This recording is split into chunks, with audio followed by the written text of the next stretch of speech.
இன்னைக்கு இந்த டிஜிட்டல் உலகத்தில் திருவள்ளுவர் இருந்திருந்தாருன்னா இந்த தீய சக்தியை பற்றி என்ன திருக்குறள் எழுதியிருப்பாரு? ஒரு கற்பனையா, அநீதி, அராஜகம், தில்லுமுள்ளு இவையெல்லாம் திமுக முதற்றே உழைக்கும்.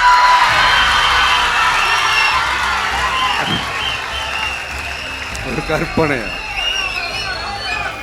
ஏய் விஜய் வீட்டு விட்டு வெளியே வா, ஏய் விஜய் வீட்டு விட்டு வெளியே வா,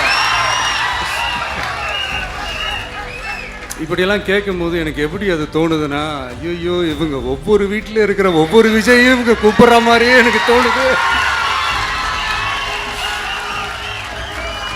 அப்படிதான் எனக்கு தோணுது. அதனால பொறுங்க பாஸ், வருவாங்க, முறையா வருவாங்க.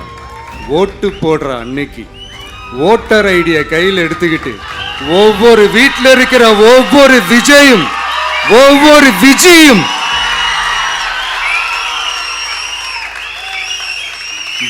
பூத்தா காலையிலேயே வந்து நிப்பாங்க பாருங்க. அன்னைக்கு தெரியும் பாருங்க, ஏண்டா இந்த விஜய கூப்பிட்டோம்னு.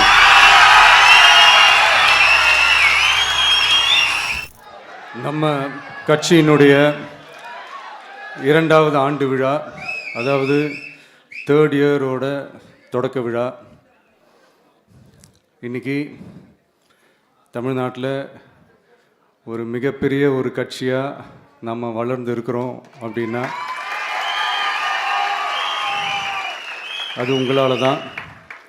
ப்ளஸ் நம்மளை நேசிக்கிற கோடிக்கணக்கான மக்களும் தான் அதுக்கு ஒரு மிக முக்கிய ஒரு காரணம். நீங்கள் தான் என்னுடைய ஒரு மிகப்பெரிய ஒரு பலம். உங்களை நம்பி தான் நானும் நம்ம கட்சியும் இருக்கிறோம். இதை நான் சொல்லி தான் உங்களுக்கு தெரியணும்னு அவசியம் இல்லை, இது உங்கள் எல்லாருக்குமே நல்லா தெரியும். அதனால் இன்றைக்கி உங்கள் எல்லாருக்கும், நம்ம கட்சியில் இருக்கிற தோழர்களுக்கும் தொண்டர்களுக்கும், இந்த கட்சியினுடைய ஒரு தலைமை தொண்டனான என்னுடைய வாழ்த்துக்களும் நன்றிகளும்.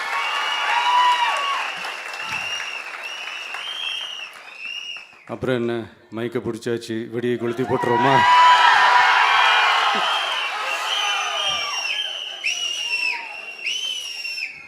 (1977) ஜூன் மாதம்னு நினைக்கிறேன், ஜூன் மாதத்தில் புரட்சி தலைவர் எம்ஜிஆர் அவர்கள் ரேடியோவில் ஒரு பேட்டி ஒன்று கொடுத்தாங்க. அதில் பேசும்போது சொன்னாங்க, பேரறிஞர் அண்ணா அவர்கள் இருந்த இடத்தில் இப்படிப்பட்டவர்களும் அமர்கின்ற ஒரு நிலைமை ஏற்பட்டுச்சேன்னு எண்ணி எண்ணி கண்ணீர் வடித்தேன். அன்னைக்கு அந்த கண்ணீரை துடைக்க ஆரம்பித்த இயக்கம் தான் அண்ணா திராவிட முன்னேற்ற கழகம்னு சொன்னார்.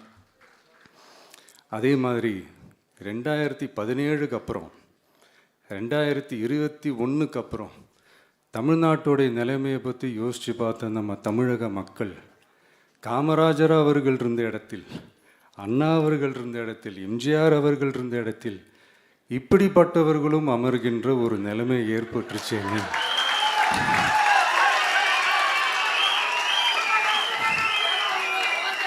தமிழக மக்கள் கண்ணீர் வடித்தாங்க. இன்னைக்கு இந்த கண்ணீரை துடைக்க ஆரம்பித்த இயக்கம் தான் தமிழக வெற்றிக்கழகம்.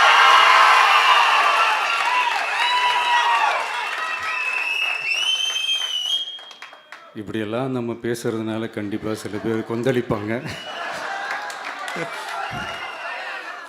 அது பற்றிலாம் நம்ம கவலைப்படக்கூடாது, ஏன்னா கொந்தளிக்கிறது தான் அவங்களுக்கு வேலையே. புரிஞ்சுங்களா அவங்களுக்கு? ஏன்னா எம்ஜிஆர் அவர்கள் கட்சி ஆரம்பித்தப்போ, ஏன் அவர் ஜெயிச்சதுக்கப்புறம் கூட சட்டசபையில் கூட ஏதோ ஒரு நடிகர் கட்சி வந்திருக்குதான், ஏதோ ஒரு புதிய கட்சி வந்திருக்குது, புரட்சி தலைவர்னு ஒருத்தர் வந்து, இப்படியெல்லாம் கேலியும் கிண்டலுமா. அதனால் யார் அரசியலுக்கு வந்தாலும் இப்படி கொந்தளிக்கிறது தான் அவங்களுடைய வேலையே. அப்படி தான் நாம் அரசியலுக்கு வந்ததுக்கப்புறம் கூட இந்த விஜய்க்கு என்ன அனுபவம் இருக்குது, எம்ஜிஆர் அவர்களுக்கு எவ்வளோ அனுபவம் இருக்குது தெரியுமா? 52லேருந்து 72 வரைக்கும் அந்த 20 இயர்ஸ் திமுகவில் இருந்த ஒரு அரசியல் அனுபவம் எவ்வளோ இருக்குது தெரியுமா? விஜய்க்கு என்ன பெரிய அனுபவம் இருக்குதுன்னு கேட்டால் அதே வாய் தான் அன்னைக்கு எம்ஜிஆர் அவர்களை பார்த்து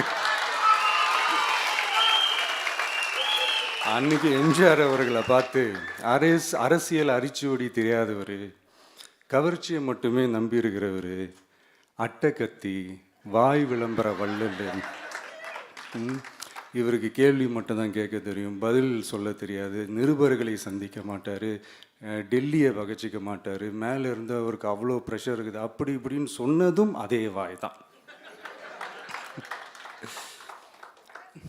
அதனால் எம்ஜிஆர் அவர்களை மட்டும் இல்லை, அவருடைய தொண்டர்களை கூட விட்டு வைக்கலை. அது என்னது, இந்த பளபளப்பு ஜொலி ஜொலிப்பை பார்த்தா பல்லிழிப்பவங்க, இப்படியெல்லாம் கிண்டலும் கேலியுமா, இது எல்லாம் மக்கள் ஒரு மாதிரி சைலண்ட்டாக வாட்ச் பண்ணிக்கிட்டு என்ன பண்ணாங்கன்றது உங்களுக்கே நல்லா தெரியும். அவர் ஜெயிச்சதுக்கப்புறம் இந்த அரசியலில் பழந்துன்னு கொட்டை போட்டு அனுபவிச்சாலையும் இருப்பாங்கன்னு சொல்லுவாங்கள்ல, அவங்க எல்லாருக்குமே அந்த கோட்டைன்றது ஒரு பகல் கனவாகவே மாறிடுச்சுன்னா பார்த்தீங்க. 77 மாதிரியே இப்போவும் அந்த பழைய தேஞ்சி போன, துருபிடிச்சி போன, நஞ்சு போன அதே அந்த பழைய வெப்பனையும் இப்போவும் கையில் எடுக்கிறாங்க. அதனால் மை டியர் ஜென்டில்மேன், டெக்னாலஜிலாம் வளர்ந்து வேற எங்கேயோ போயிட்டுருக்கு, அட்லீஸ்ட் உங்கள் டெக்னிக்கையாவது கொஞ்சம் மாற்றுங்க பாஸ்.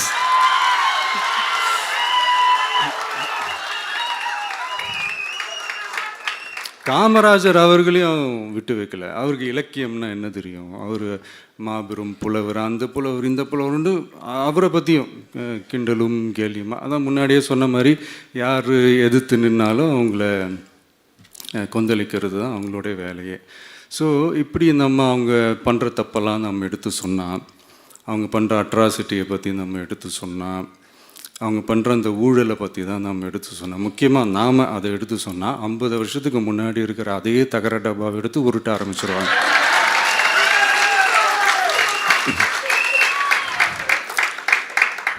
பவளவிழா பாப்பாவுக்கு வேற என்ன தெரியும்?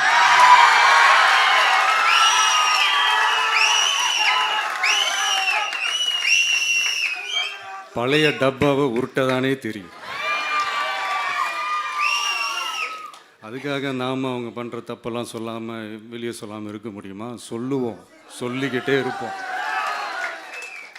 நம்மளை தவிர யார் அவங்கள ஏற்று நின்று கேள்வி கேட்கறது? யாருக்கு அந்த தில் இருக்குது?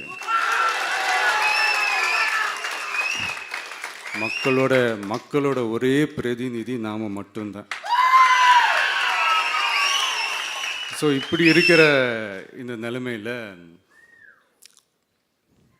இன்னைக்கு இந்த டிஜிட்டல் உலகத்தில் திருவள்ளுவர் இருந்திருந்தாருன்னா இந்த தீய சக்தியை பற்றி என்ன திருக்குறள் எழுதியிருப்பாரு? ஒரு கற்பனையா, அநீதி, அராஜகம், தில்லுமுள்ளு இவையெல்லாம் திமுக முதற்றே உலகு.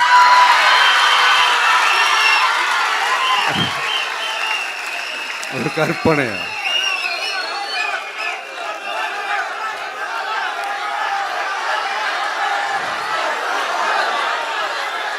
அநீதி, அராஜகம், தில்லுமுள்ளு இவையெல்லாம் திமுக முதற்றே உலகு.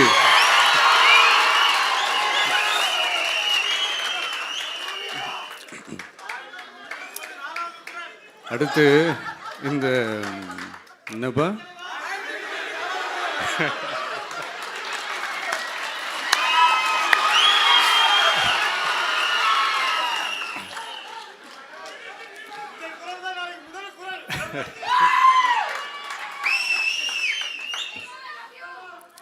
அடுத்து இந்த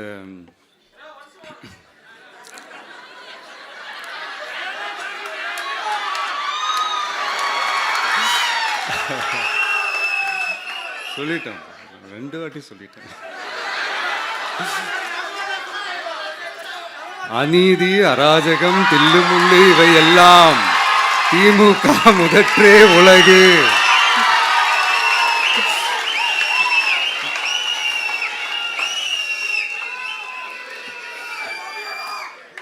அடுத்து இந்த மும்முனை போட்டி, 4 முனை போட்டி, அப்படிலாம் சொல்கிறாங்களே, சரி அவங்கள பொறுத்த வரைக்கும் அப்படியே இருக்கட்டும். அதில் மாபெரும் மக்கள் சக்தியாக நம்ம அணி ஒரு பக்கம், அடுத்து திமுக தலைமையில் மற்ற கூட்டணி கட்சிகள் ஒரு பக்கம், அடுத்து பாஜக தலைமையில் மற்றும் பலர்.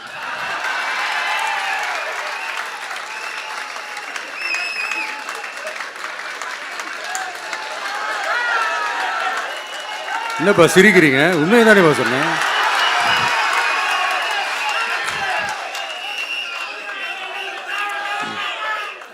ஸோ இப்படி எத்தனை சக்திகள் எத்தனை பேர் வந்தாலும் திமுகவை வீழ்த்துறதுக்கு மாபெரும் மக்கள் சக்தியான நம்மளால் மட்டும்தான் முடியும், நம்ம டிவிகேவால் மட்டும்தான் முடியும்.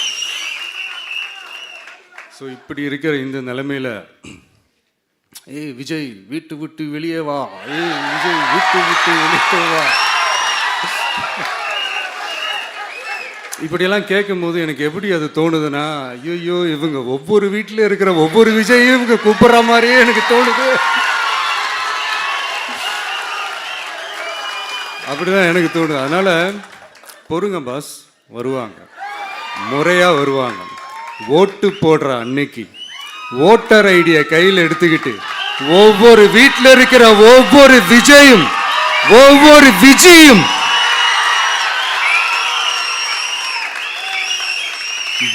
பூத்தா காலையிலே வந்து நிப்பாங்க பாருங்க. அன்னைக்கு தெரியும் பாருங்க, ஏண்டா இந்த விஜய கூப்பிட்டோம்னு.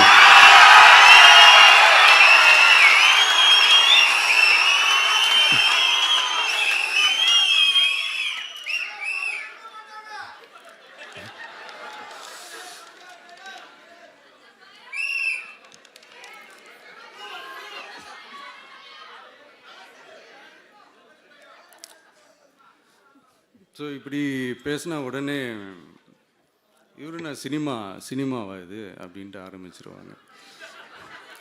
நான் சினிமா விட்டாலும் நீங்கள் சினிமா விட மாட்டேங்கிறீங்களேப்பா.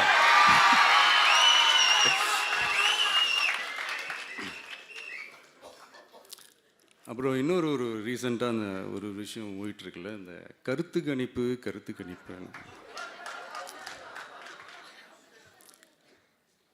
அதில் நிறைய பேர் உண்மையான கருத்து கணிப்புலாம் சொல்கிறாங்க. அதையும் நான் தப்பு சொல்லலை. சில பேர் கடுப்பில் விட்ட கணிப்பாகவும் இருக்குது, அதையும் நான் தப்பு சொல்லலை. இந்த கடுப்பில் விட்ட கணிப்பாளர்களுக்கு நான் சொல்லிக்கிறது என்னென்னா, ஒவ்வொரு ஊராக தெருவாக வீடு வீடாக போய் நீங்கள் அந்த கருத்து கணிப்பு எடுத்து பாருங்கள். ஒவ்வொரு வீட்லேயும் டிவிக்கு இருக்கிறத நீங்கள் பார்ப்பீங்க.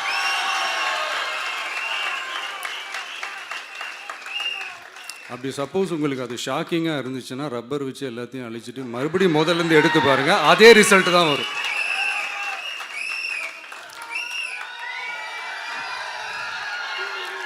இது என்னப்பா லாஜிக்கு, அது எப்படி எல்லார் வீட்லேயும் டிவிக்கு இருக்கும் அப்படின்னு நீங்கள் கேட்டிங்கன்னா, ஒரு சின்ன சாம்பிளுக்கு ஒரு சின்ன டெஸ்ட் ஒன்று பண்ணி பாருங்களேன்.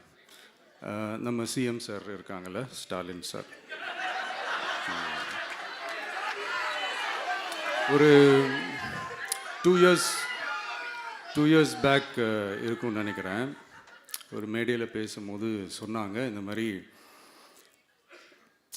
என்னோட கட்சிக்கு அவங்களுடைய கட்சிக்காரங்க சில பேர் பண்ணுற அட்ராசிட்டி, ஒரு சில மந்திரிகள் பண்ணுற சில அட்ராசிட்டிஸ்லாம் பார்த்து ராத்திரியில் எனக்கு தூக்கமே வரமாட்டேங்குது அப்படின்னு ஒரு 2 இயர்ஸ் பேக் இருக்கும்னு நினைக்கிறேன். அந்த வீடியோ கூட இருக்குது. அப்படி இருக்கிற அவர் என்னைக்காவது ஒரு நாள் அசந்து தூங்குவார்ல, அப்போ அவர்கிட்ட போய், சார்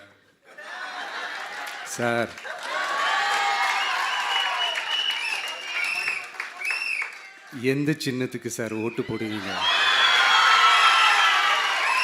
அப்படின்னு கேட்டு பாருங்க.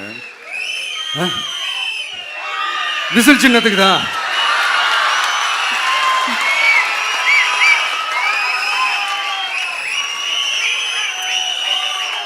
தூக்கத்தில் இப்படி டப்புன்னு எழுப்பி கேட்டால் டப்புன்னு உண்மையை போட்டு உடைச்சிருவாங்க. அதுக்கு சொன்ன அப்படி இருக்கிற இந்த நிலைமையில் டிவிக்கே வந்து சிட்டியில் தான் இருக்குது, டவுனில் தான் இருக்குது, வில்லேஜ் சைட்லலாம் இல்லை அப்படின்னு சொல்கிறவங்களுக்கு இந்த மாதிரி சில டெஸ்டெல்லாம் பண்ணி பாருங்கள், தெரியும்.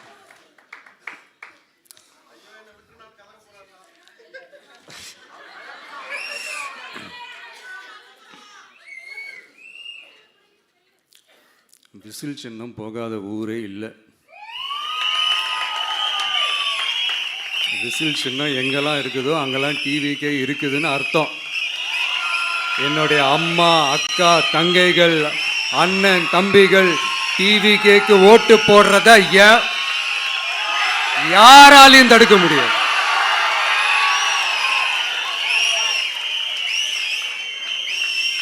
ரத்த சொந்தமா நம்மளை நினைக்கிற நம்மளோட வகையராக்களை எந்த கட்சியாலையும் எவ்வளவு விலை கொடுத்தாலும் வாங்கவே முடியாது.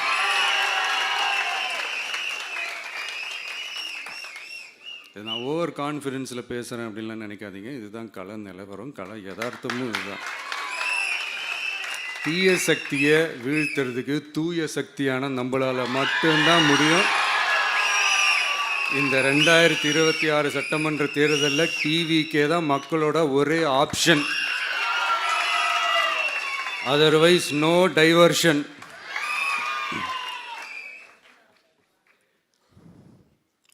இந்த டப்பா இன்ஜின்,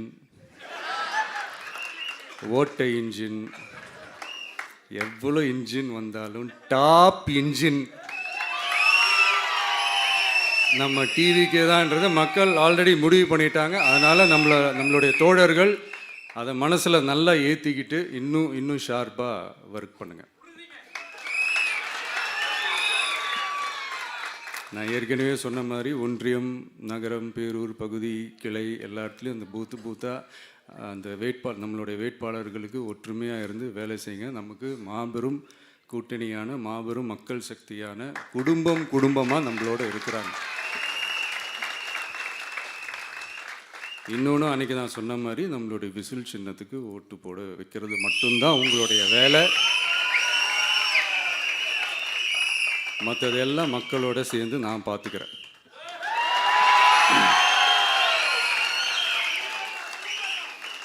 தமிழ்நாட்டோட அரசியலில் தி விசில் ப்ளோயர் இஸ் டிவிகே.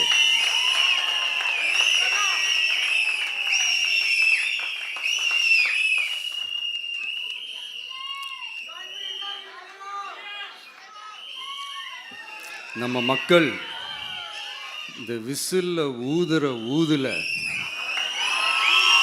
இந்த தீய சக்தியும் இந்த ஊழல் சக்தியும் தெரிச்சு ஓடணும். எப்படி தெரிச்சு ஓடணும்? அன்னைக்கு சென்ட் ஜார்ஜ் கோட்டையில் டிவிக்கு ஆளும் கட்சியா எழும்.